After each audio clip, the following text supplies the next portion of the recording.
అవిశ్వాసంతో ప్రజల్లో కాంగ్రెస్ ప్రభుత్వానికి విశ్వాసం మరింత పెరుగుతుందని ముఖ్యమంత్రి అన్నారు. కాంగ్రెస్ మళ్లీ అధికారంలోకి వస్తుందన్నారు. బాబ్లీ ప్రాజెక్టుపై అఖిలపక్ష సమావేశం ఏర్పాటు చేస్తామని చెప్పిన ఆయన పులిచింతలను జులైలోపే పూర్తి చేస్తామని చెప్పారు.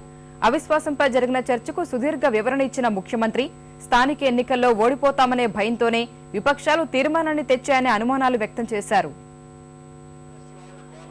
తెరాస, వామపక్షాలు, భాజపా సహా ఇతర పక్షాల అవిశ్వాస తీర్మానంపై శాసనసభలో జరిగిన సుదీర్ఘ చర్చలో ప్రతిపక్షాల విమర్శలకు ముఖ్యమంత్రి అదే స్థాయిలో వివరణ ఇచ్చారు. కాంగ్రెస్ సర్కారు తెలంగాణకు అన్యాయం చేస్తోందని తెరాస, విద్యుత్ సంక్షోభానికి ప్రస్తుత ప్రభుత్వ విధానాలే కారణమన్న తెలుగుదేశం ఇతర పక్షాల విమర్శలపై సుదీర్ఘ వివరణ ఇచ్చారు. ప్రభుత్వం అమలు చేస్తున్న అభివృద్ధి కార్యక్రమాలు ముఖ్యమంత్రి లెక్కలతో వివరించారు.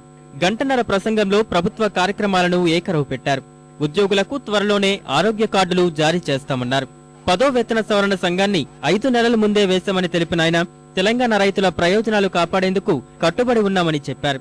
బాబ్లీ ప్రాజెక్టుపై అఖిల పక్షాన్ని ఏర్పాటు చేస్తామని వివరించారు. గోదావరి ట్రిబ్యునల్ లో ఉన్న అలొకేషన్ లో 2.4 టీఎంసీ కూడా దాని పార్ట్ అయితేనే వాడుకోవాలి, ఎక్కువ వాడుకునే దానికి లేదు. మేము ఒక కమిటీ వేసామని సుప్రీంకోర్టు ఇచ్చింది. ఒకవేళ మీకు ఎటువంటి ఆబ్జెక్షన్స్ ఉన్నా కూడా ఆల్ పార్టీని పిలుస్తాం, కూర్చోండి.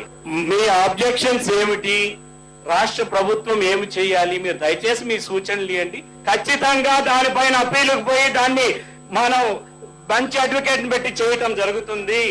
రాష్ట్రంలో విద్యుత్ సంక్షోభం ఉన్నమాట వాస్తవమేనని అంగీకరించిన కిరణ్ ఈ సమస్యను అధిగమించేందుకు అన్ని ప్రయత్నాలు చేస్తున్నామని చెప్పారు.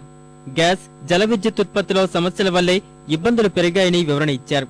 స్థానిక ఎన్నికల్లో ఓడిపోతామనే భయంతోనే విపక్షాలు తీర్మానాన్ని తెచ్చాయనే అనుమానం వస్తోందని అన్నారు. బీసీలకు రిజర్వేషన్స్ ఎక్కువ వస్తే ఈ ప్రభుత్వం సాధిస్తే దానికి వ్యతిరేకంగా ఏమన్నా పెట్టారా ఈ నో కాన్ఫిడెన్స్ మోషన్ అని నాకు ఒక డౌట్ వస్తోంది. లేక స్థానిక సంస్థల ఎలక్షన్లు వస్తే వీళ్ళ అడ్రస్ గల్లంతైతుందని భయపడి ఈ ప్రభుత్వాన్ని కూల్చే ప్రయత్నం చేస్తున్నారా అని ఒక సందేహం వస్తోంది. అంత సత్తా లేదు, వీళ్ళకి కూల్చే సత్తా లేదు. వైఎస్ ప్రారంభించిన సంక్షేమ కార్యక్రమాలను విస్మరిస్తున్నారన్న వైకాపా విమర్శలను తోసిపుచ్చిన ముఖ్యమంత్రి 1 కోటి మంది రైతులు, 1,46 లక్షల మంది మహిళలకు వడ్డీ లేని రుణాలు ఇస్తున్నామని వివరించారు. ఈ ఏడాది పంట రుణాలను 42,000 కోట్లకు పెంచుతున్నారు.